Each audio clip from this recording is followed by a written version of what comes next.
mais da conta, claro que tá ótimo. Boa tarde. A minha turma da V4, do Darwin de Jardim da Penha, de Vitória. Iniciamos a gravação de uma aula do dia 7 de abril de 2021, do período da Covid, infelizmente ainda no período da Covid, e iniciamos uma gravação hoje da nossa aula que vai terminar, ou quase terminar, a apostila 1, que fala sobre economia, sociedade, atividades complementares, e vou iniciar o espelhamento dos slides que eu coloquei para vocês no blog. Lembrando que esses slides que estão no blog já tem o próximo capítulo, tá? Pessoal da V4 aí que gosta de dar um adiantado, tal e coisa, o próximo capítulo, para a próxima apostila, porque tem um povo que fala assim, Ronde, se você deixar no blog, eu baixo antes, copio no meu caderno e faço o caderno e passo para a galera. Velho, eu achei sensacional. Aí que eu acredito que a humanidade prospera. Eu faço parte do grupo de boa parte dos grupos de vocês, e quando eu vejo essas ideias, eu falo assim, caralho, eu acho que a humanidade vai para frente, né? Os caras são concorrentes? São, mas são concorrentes dentro do mesmo grupo, né? Então, no mesmo grupo que se fortalece e concorre com os outros grupos, né? Então, um auxilia o outro, um fortalece o outro para concorrer com os caras que estão de fora. E quando eu vejo um camarada falar assim, eu copio todos os seus slides, coloco ele num caderno, tiro a foto, posto no grupo, eu falo, bicho, você é um cara diferente, sacou? Aí você fala, por quê? Porque o camarada pode só printar, colocou aqui do lado e segue. Mas cada um tem um jeito de aprender diferente, né? Cada um tem um jeito de fazer as coisas diferentes. Né? E eu já comentei com vocês que no nosso caso aqui, o projeto de slide é resumo, é roteiro, é só ler. São as partes mais importantes da matéria. Onde? Você está falando que se eu pegar todas essas aulas, todos esses slides seus, e do Delardo, que nós fazemos juntos, eu AD, é o que vai cair. É o que vai cair. Pô, mas tem muito menos página que é na apostila, mas é o que vai cair. É o que vai cair? É o que vai cair. Ideias inteiras que caem, sacou? E imagens. Igual nós paramos na última aula nessas aí, ó, nos tumbeiros. Os tumbeiros são os navios negreiros, né? Lembra que eu falei na aula passada para vocês das justificativas, né? Por que se optou entre retirar a escravidão indígena e colocar a escravidão africana? Eu falei que o indígena, sim, fugia mais fácil. O indígena, sim, não produziu tanto quanto o africano produzia, porque não era o homem que trabalhava na lavoura aqui, era o homem que trabalhava lá. O indígena tinha mais fragilidade imunológica, morria muito mais facilmente do que os africanos. E o principal motivo, os indígenas não davam lucro à coroa portuguesa como os africanos davam.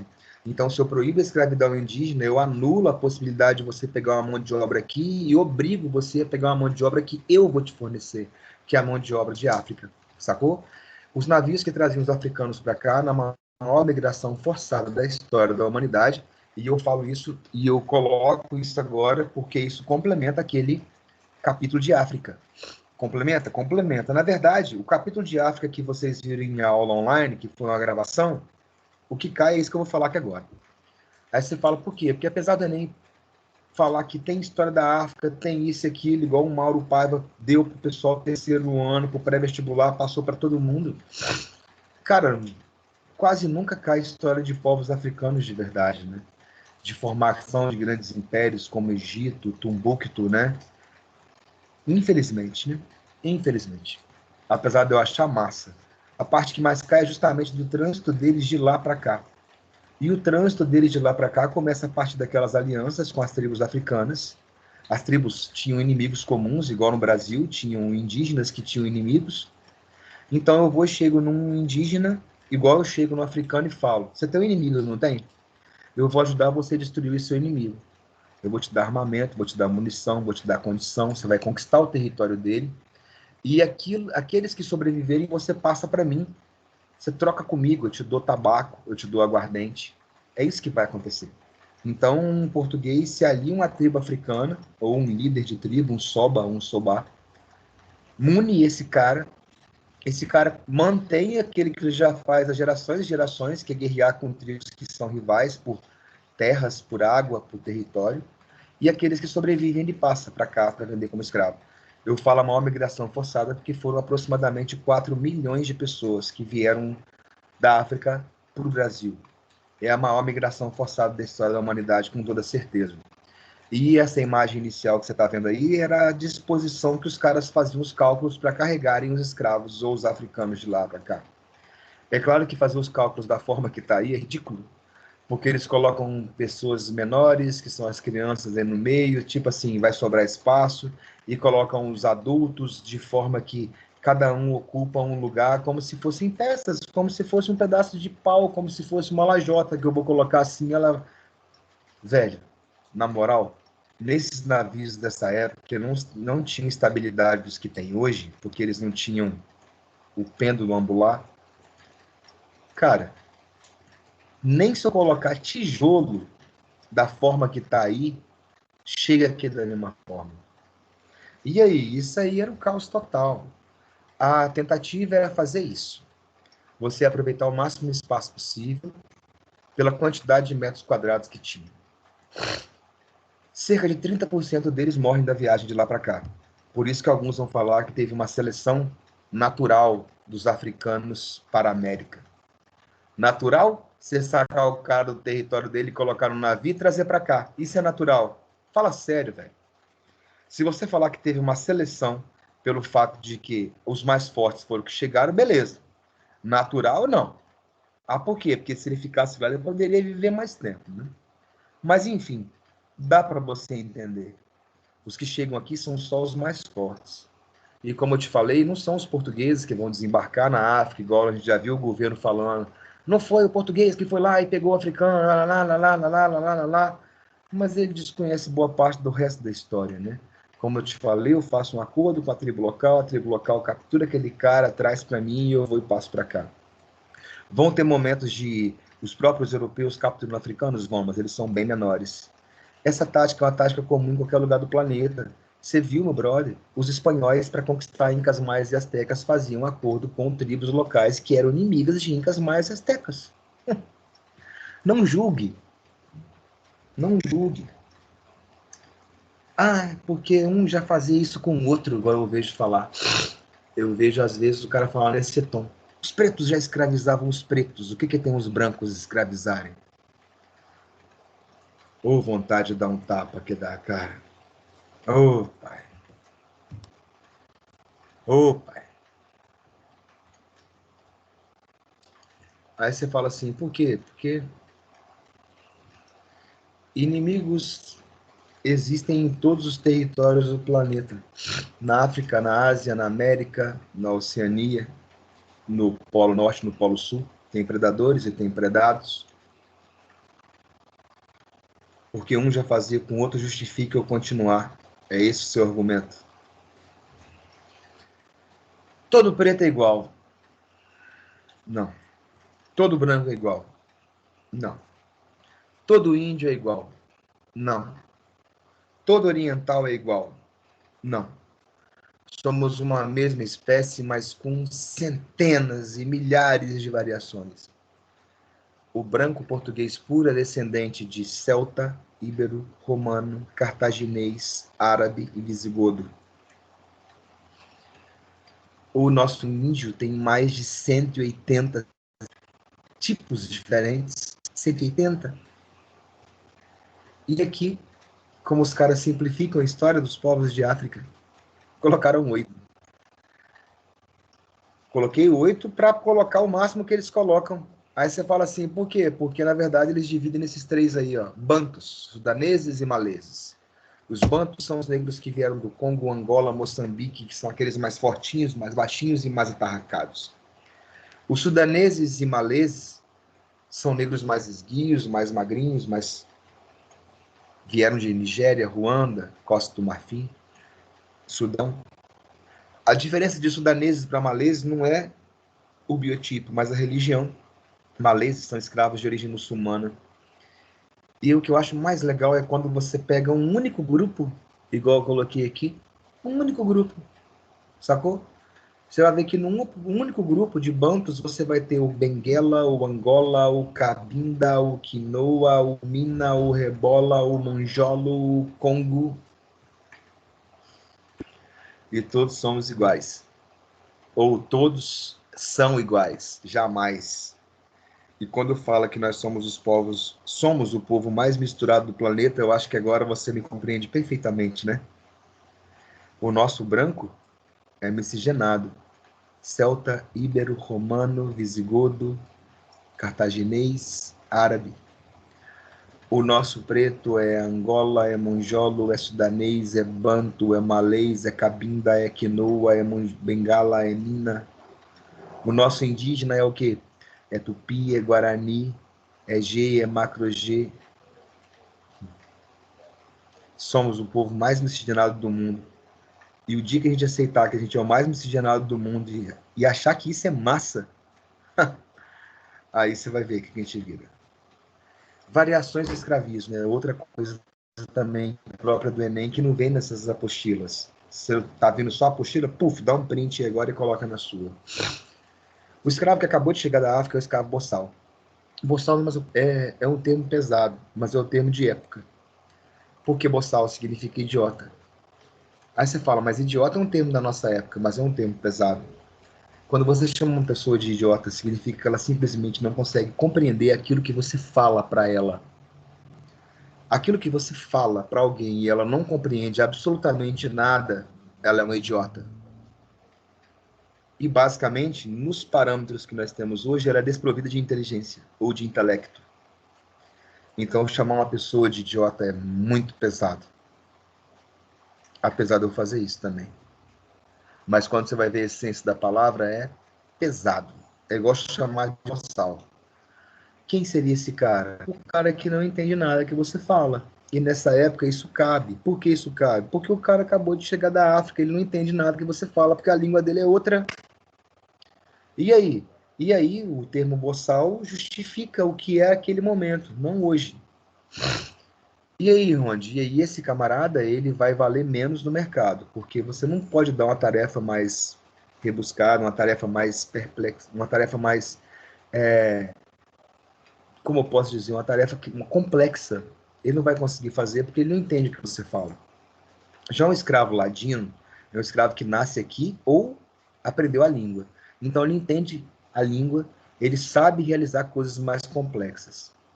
Então o boçal que chegou da África, o ladino é o que nasceu aqui ou aprendeu a língua. E tem os escravos de tipo de serviço. Um escravo de eito é um escravo que vai trabalhar no serviço pesado, na lavoura, na mina, no engenho. Pra você ter uma ideia, esse termo eito é um termo que é utilizado aqui onde eu moro. É muito comum você falar assim, cara, vamos fazer uma parada hoje, cara, velho, vamos fazer até tal hora, porque amanhã, às 5h30, eu tô na beirada do eito. Eu tô na beirada do eito, quer dizer que ele tá ali, ó, ali em cima, ó, colado na lavoura, 5h30 da manhã para começar, para aproveitar antes que o sol esquenta e ele não consegue ter muita força. É o escravo trabalho pesado. É claro que nessa época aí não importava se tinha sol ou não, ele ia ser o dia inteiro, por isso que é escravo. O escravo de ganho é aquele cara que sai que é um carpinteiro, um ferreiro, um marceneiro. Aí ele chega e fala, bicho, eu sou marceneiro, eu sou carpinteiro, cabeleireiro, eu sei fazer doce, sei fazer salgado. Eu produzo muito mais do que isso.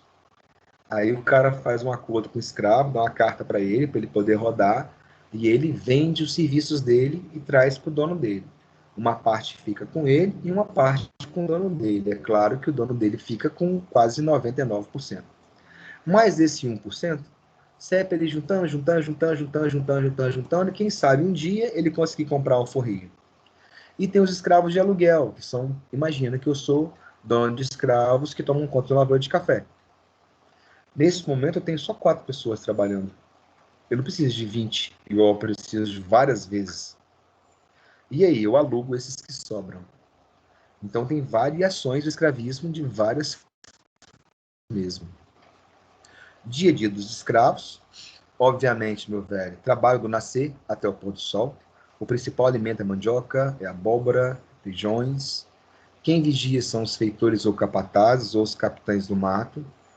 Quando fugia, meu velho, ou recebia paulada até quase não andar mais, ou morria.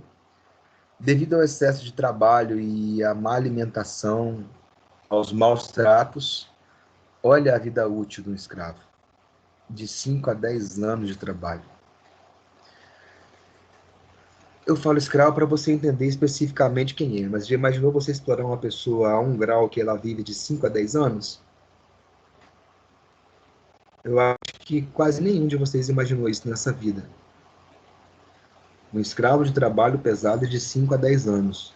Um escravo de trabalhos mais leves pode durar 15, 20, 25, né?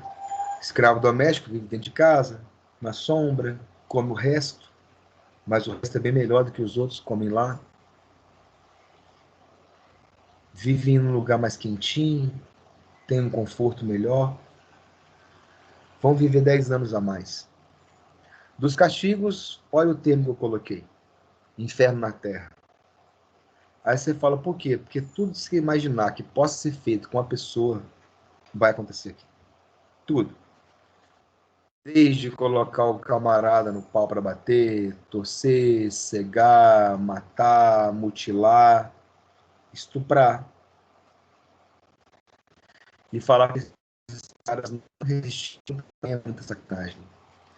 Fugiam quando desse a menor possibilidade. Quando podiam, formavam quilombos, envenenavam quem te explorava, suicidavam quando não conseguiam fugir, abortavam para não ver a prole continuar a mesma vida, se revoltavam contra a situação que estavam, assassinavam aqueles que exploravam, misturavam a sua religião no meio da religião católica para manter a tradição, é o sincretismo, resistia numa forma de arte que os caras achavam que era só dança, mas é que dá porrada pra cacete, que é a capoeira. Você me explora, eu sou seu escravo, eu faço o que você quer, mas eu faço no meu tempo, eu enrolo, eu saboto a máquina, eu cago dentro da panela de caldo de cana, eu mijo para estragar a produção, eu enfio uma pedra nas catracas do engenho e quebro tudo. Existiam, sim. E os quilombos eram a principal forma de resistência, né? O maior quilombo de todos, o quilombo de Palmares. Cada comunidade que conseguia fugir, cada comunidade que conseguia, foge de um, foge de outro, foge de outro, essas pequenas comunidades de escravos são chamadas de mocambos. Mocambos. Quando você junta um, dois, três, quatro, cinco mocambos, você forma um quilombo. É como se fossem as ruas se juntarem e formarem um bairro. Eu dei aula no Darmo de Aracruz, Darmo de Coqueiral, de Aracruz. E lá, indo daqui para lá, tinha um restaurante que chamava Mocambo. Os caras não sabiam que era o Mocambo. Eu falei que o Mocambo é uma pequena comunidade de escravos fugitivos. Sacou? Ali começou. Cresceu, pode virar um quilombo, né? E o maior quilombo de todos foi o quilombo de Palmares, que tinha mais de 10 mocambos, dominado pelo nosso camarada Gangazumba, que tentou fazer um acordo com os brancos para poder viver pacificamente, se entregou, foi traído e foi morto. Quem assume vai ser um parente dele, um sobrinho, que é o Zumbi. O Zumbi não faz acordo com a população branca, o Zumbi resiste. O Zumbi resiste a dezenas de tentativas de ataques ao quilombo de Palmares. E após a junção de acordos entre fazendeiros, entre governo e entre tropas e munição e tudo mais, vão mandar para a região um bandeirante, destruidor de quilombo, chamado Domingo Jorge Velho. E esse camarada, meu velho, vai eliminar o quilombo de Palmares. Eliminar. O Zumbi consegue fugir, mas vai ser capturado, morto, decapitado e tem a cabeça exposta em praça pública. Nós temos nos dias de hoje também aqueles que falam que isso nunca aconteceu, de que ele nunca foi capturado, nem isso, nem aquilo. Mas por hora, aquela que é de vestibular é essa. Tanto é que o dia que ele foi capturado, executado, o dia 20 de novembro, é considerado o Dia da Consciência Negra. Se comemora muito mais o Dia da Consciência Negra, ou seja, o símbolo da resistência dos negros no Brasil, dos pretos no Brasil, e através da Lei Áurea. Aí você fala, por que não a Lei Áurea? Não que a Lei Áurea não seja importante, que ela é muito importante, pelo fato de você não ser mais escravo, mas pelo fato de que você deixe de ser escravo, mas continua não sendo ninguém, porque você não vira cidadão. E quando você fala do 20 de novembro, o dia que o camarada lutou e morreu para ele ser e ter o direito de ser independente e ser igual. Lembrando que racismo é imprescritível e inafiançável, mas para você conseguir afirmar que teve isso, que realmente foi racismo, cara, é muito difícil. Eu, há bastante tempo atrás, na época eu dava aula em vários outros cursinhos, né, menores, de comunidade, coisa que eu faço aqui na Hostel hoje aqui, tem uns alunos aqui que juntam e falam, você dá história, geografia, filosofia. E tipo assim, para quem não tem nada, o pouco que eu sei já serve. Já serve. E, e aí os meninos vão e falam assim, pô, quando fala que é racismo, por que você fala que é inafiançável e prescritível, que é difícil? Eu falo por causa de prova, cara. Quase sempre vai cair como injúria. Em injúria, você paga fiança ou você paga em trabalho social. Para falar que é racismo mesmo é complicado. Para conseguir provar, né? O cara fala assim, tipo assim, não me contratou porque eu sou dessa cor e é de outro. Você conseguir provar isso, né? Ou ele fez isso comigo porque eu sou dessa cor e aquele cara é de outra. E aí conseguir fazer isso. É um negócio que ao mesmo tempo que é massa, que você fala assim, ó, racismo é inafiançável, é imprescritível. Se você cometer contra a minha pessoa, você pode ser julgado até antes da sua morte. Ao mesmo tempo, para você provar que é veramente complicado.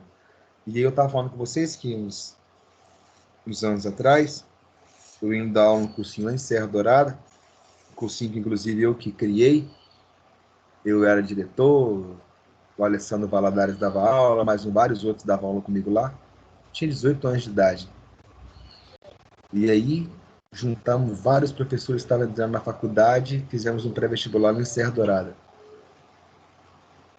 E essa parada de que os caras falam, é de racismo, é crime inafiançável, é isso e aquilo, e blá blá blá. Bicho, o que se via lá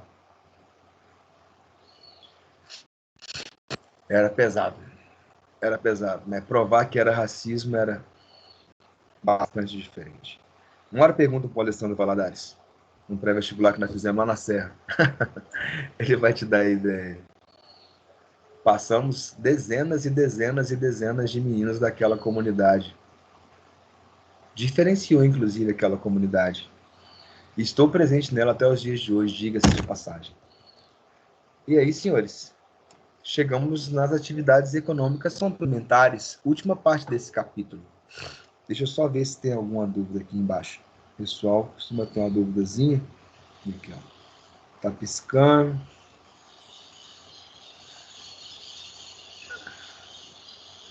Não, Bruno, não fala que a aula tá muito bad, não. Tá quase chorando aqui por causa de quê, rapaz? Cara, às vezes é pesado, né? Mas se eu não falar, Bruno, quem que vai falar é inerente à nossa sociedade. A maneira que somos programados automaticamente para julgar e comparar tudo à nossa volta. O fim do racismo é possível, sim, mas eu acho que não da forma natural, só com uma reprogramação da mentalidade da sociedade, sabe? Porque como você muda a maneira como as coisas funcionam, né, de uma comunidade de forma orgânica, não tem nem como. Bruna, é complicado, né? Você imaginar que você começou a ver esse ano nesse terceira série, nesse pré-vestibular, você vê a história da humanidade, a história curta da humanidade, né? Aí você fala de Grécia, Roma, e vê um escravizar o outro, um explorar o outro. E você vê o que nós passamos nos dias de hoje. Eu sempre acredito de que se eu consigo convencer pelo menos uma pessoa, o primeiro é você se convencer, é você ser. E se eu consigo passar para uma pessoa, já é uma evolução muito grande. Igual você. É uma evolução muito grande para mim. E vamos lá, Bruno. Sincretismo religioso é uma forma de camuflar a cultura africana ou eles realmente se converteram? Cara, Larissa Soares, você perguntou tudo. Sincretismo são as duas coisas. Aí você fala assim, como assim são as duas coisas? O cara se converte para sobreviver com a coisa dele, sacou? Então, eu me converto ao cristianismo ou ao catolicismo para eu ter a chance de continuar a sobreviver. Mas eu sincretizo, misturando coisas que são das suas com as minhas. Se em momentos melhores da nossa vida a gente pudesse fazer uma viagem para cá, para onde eu estou agora, aqui a uns 1.500 metros de distância onde eu estou, tem um centro de oração chamado Centro Santa Terezinha, Casa de Oração Santa Terezinha. É de um compadre meu, eu sou padrinho do filho dele, eu conheço ele desde que eu tenho 10 anos de idade e eu sou padrinho do filho dele. E ele é da Umbanda, e eu sou de uma família de judeus, pode crer? Aí ele falou assim, Ronde, você vai ser o padrinho do meu filho, beleza? Eu falei, com toda certeza, meu irmão, com toda certeza. Que onde você sente que tem Deus e tem a presença do positivo, ali eu tô. Não importa se você é judeu, isso, aquilo, outro, pá. Você é positivo? Você acredita? Você é um camarada que faz o bem, que persevera por ele, você vai para frente. Aí, quando eu cheguei lá, aí, tipo assim, ó como que é diferente, né? Você vai num lugar que é sincrético, religiosamente, aí nessa casa de oração Santa Terezinha, é um nome católico, beleza? Mas aí você chega lá, tem assim, uma parede é só de imagens de deuses de raiz africana, ou de entidades religiosas africanas. Exu, Exóssi, Iemanjá, e por aí vai, sacou? Omulus. Na outra parede você tem várias entidades de matriz indígena. Um caboclo flecheiro, um caboclinho da mata, um índio, não sei o que lá. Na outra parede você tem São Jorge, Cosme e Damião, São Benedito. Então, essa junção dessas entidades de várias religiões numa só é o sincretismo. Mas a dele está ali no meio. Sacou, Larissa? É uma forma de resistir e da gente se adaptar, né? Quais os principais pontos que diferenciam a escravidão no Brasil dos outros povos? Se tiver que descrever numa questão. Cara, para te falar a verdade, é quase nada, Sibeli. Aí você fala assim, é quase nada por quê? Porque aqui nós tivemos o quase nada e qual a diferença? Se você pegar escravos de Egito, Grécia, você vai ter muitos escravos que têm um grau de aplicação em atividades que no Brasil não tem. Então você fala assim, você tinha Aristóteles, que era um escravo. Você tinha pedagogos, engenheiros, isso e aquilo, que eram escravos. Dos mais variadas cores e mais variados tipos, beleza? No caso do Brasil, eu falei para você hoje, aí eu falo que a diferença é mínima, aí você fala por quê? Porque aqui a gente não divulga. Então, quando você fala que na escravidão de Roma, de Grécia, eu conquistava um povo, e o que tinha de melhor dele eu usava a meu favor.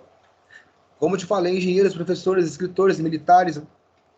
Aí os caras acham que no Brasil não tinha. E eu falei para você hoje que tinha. Que tinha carpinteiros, ferreiros, quituteiros, nós tivemos príncipes, nós tivemos rainhas, né? Mas num grau de desenvolvimento profissional, sacou? Igual tinha vários e vários outros na Europa, aí aqui ou não procuraram ou não colocaram para efetivar tais tarefas. Mas é mercadoria, é propriedade, pode ser comprado, pode ser vendido, tem um poder de vida e morte, só não tinha o mesmo grau de classificação de profissão. Aqui tinha, mas num grau muito menor do que tinha lá fora. E a outra coisa é que a nossa escravidão ela é 100% não, né? Porque inicialmente é indígena, quase 100% negra. E a escravidão de outros lugares era independente de cor. Eu te conquistei, não importa se é branco, preto, roxo, azul, rosa, amarelo, já vai. Voltando. Show de bola. E aí, senhores, chegamos no momento final dessa apostila. Esse momento final fala das atividades econômicas complementares, e uma atividade econômica complementar é a pecuária. Aí você fala, por que ela é complementar? Porque ela não é a principal atividade geradora de emprego e renda. Então, o que acaba acontecendo? O gado, inicialmente, ele vem para cá e ele vai auxiliar a atividade da cana-de-açúcar, sendo a força no dos engenhos, né? Os engenhos de trapiche, sendo a força motriz, sendo os meios de transporte que puxam esse carro de boi. Então, inicialmente, o gado, a atividade da cana-de-açúcar, ele é força motriz, tração e transporte. Aí você fala, mas por que não pode comer ele, fazer um churrasquinho? Pelo fato de que ele não é nativo do Brasil. Porcos, bois, vacas, cavalos, boares, caprinos, equinos, muares, não tem nada disso aqui. Aí você fala, não tem? Não, tudo é de fora. Aqui só tem o exotique, paca, tatu, cutia, anta, capivara, e assim vai, sacou? Ah, nós não temos patos? Temos, mas não como os patos que nós temos aqui hoje. Patos, gansos, marrecos, galinhas da Angola, perus, sacou? Tudo de fora. Cabritos, carneiros, cavalos, éguas, jumentos, éguas, tudo de fora. Boi, vaca, tudo de fora. Tudo de fora. Então, para chegar aqui, não é um negócio fácil. Você imagina que se eu quisesse falar assim, eu vou importar um casal de boi e uma vaca wagyu do Japão para cá. Hoje, né? Importar hoje é um negócio mais fácil do que 500 anos atrás. Ai, ai, pai, vai eu importar um casal desse gado aí de lá para cá para eu ver se eu não vou ter que vender essa terra minha quase para poder comprar. Não é um negócio fácil. Pode crer? A pecuária, então, que você tem que saber, inicialmente ela não é a principal atividade econômica e nunca foi. Ela é complementar, é subsidiária. É muito importante para a cana, porque é tração e é transporte. É muito importante para a mineração, porque são as caravanas de carros de boi puxando que levam até a região de São Paulo, que sobe o rio Tietê e leva para a região mineradora. Então é tração e é transporte, na açúcar ou na mineração. Com o tempo, esse gado passa a ser proibido de ser criado na região de cana-de-açúcar. Aí você fala, por quê? Porque inicialmente tem uma, duas, 10 cabeças de gado, então elas não conseguem comer a cana-de-açúcar que tem em volta. Mas de acordo com o número de cabeças de gado cresce, fica difícil você conseguir dar conta. Ah, por quê? Porque igual, imagina você, tudo que você mais gosta de comer e beber, quando dá aquele brilho no olho, não tem? Se é que você tem essa vontade, talvez você não seja um glutão. Mas por qualquer coisa que te dá um brilho no olho quando você vê, você deseja. Quando um boi ou uma vaca vê uma lavoura de cana-de-açúcar, é igual. Você vê a bolinha do olho está lá. E eles vão comer tudo, tudo. Porque é tudo de bom. É fibroso, é verde, é doce, tem massa, é fechado. Eu vou passando no corpo, vou arrancando carrapato, pulga, mosquito, sacou? E um boi come uma lavoura de cana sozinho.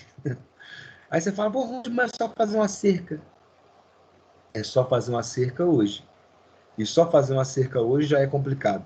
Fazer uma cerca nessa época era mais ainda. Então, o gado vai ser proibido de ser criado junto às lavouras de cana. Porque ou você tinha que fazer uma cerca que era uma vala e não tinha trator, então você imagina o tanto que é difícil, ou fazer uma cerca de madeira, não tinha motosserra, imagina o tanto que é difícil. Então os caras pastoreavam. Um cara ia e levava o gado para o pasto, tomava conta para não invadir aqui, para não entrar ali, para levar ele no melhor pasto, para levar no melhor lugar de água, para não ter predador. E o gado vai sendo empurrado para o interior. Tanto é que tem uma frase comum em questão de vestibular que fala: a cana empurrou o gado para o interior. É porque, de acordo que a cana ia avançando, tinha um decreto real que falava que o gado não poderia ser criado a menos de 10 léguas de distância. Isso significa que pelo menos a 60 quilômetros de distância de uma lavoura de cana, você não pode criar gado. E o gado vai ocupar a região que hoje é o Rio São Francisco, também chamado de Rio dos Currais. Desce o Rio São Francisco, chega no sul do Brasil.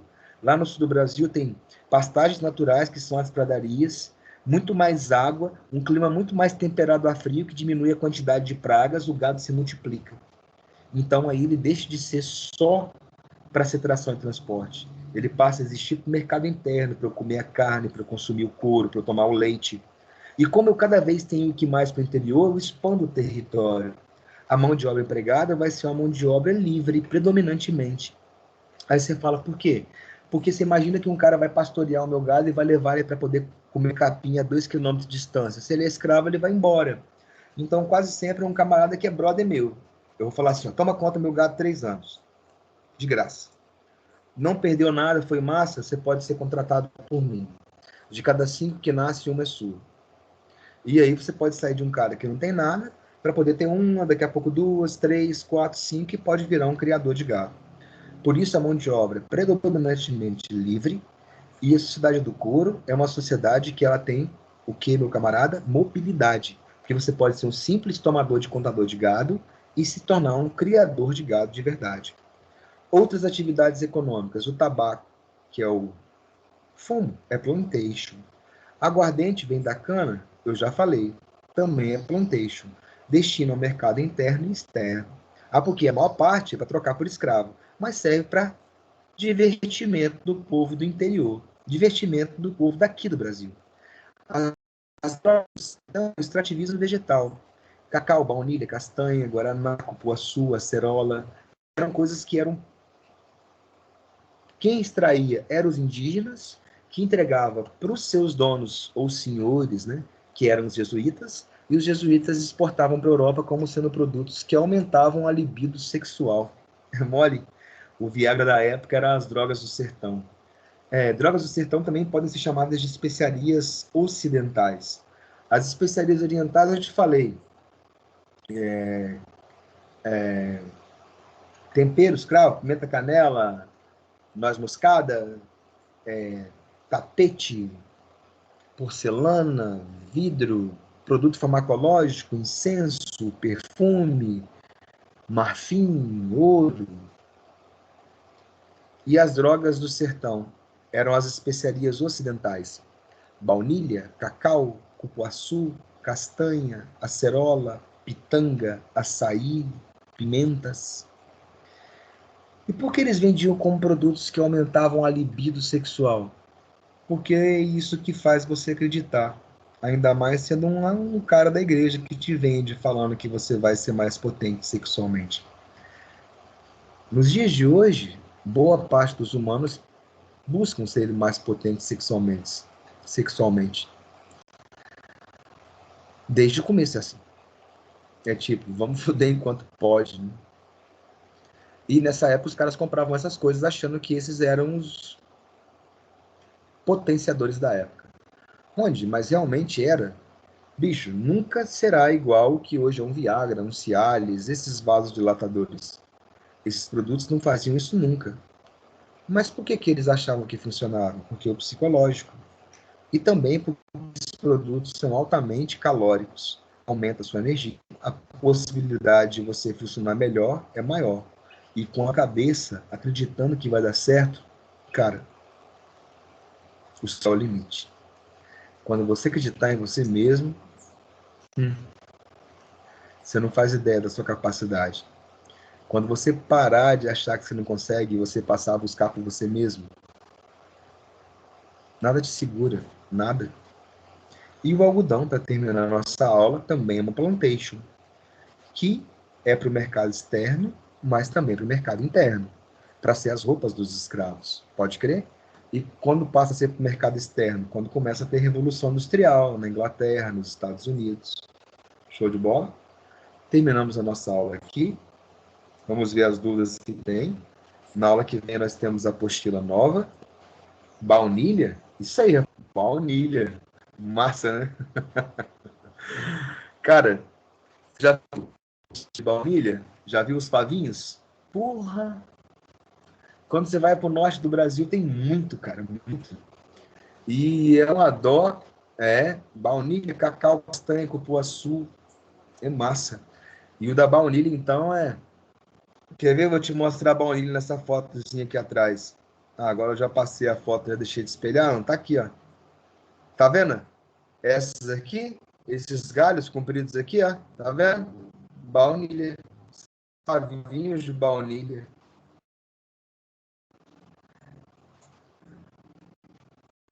Show de bola. Senhores, espero que tenham gostado da aula. Tenham um bom recreio.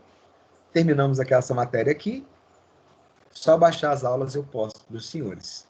Beleza? Beijo. Até mais. Boa tarde. Tchau. Espero que estejam muito bem. Segurem essa onda. Semana que vem também. Tchau.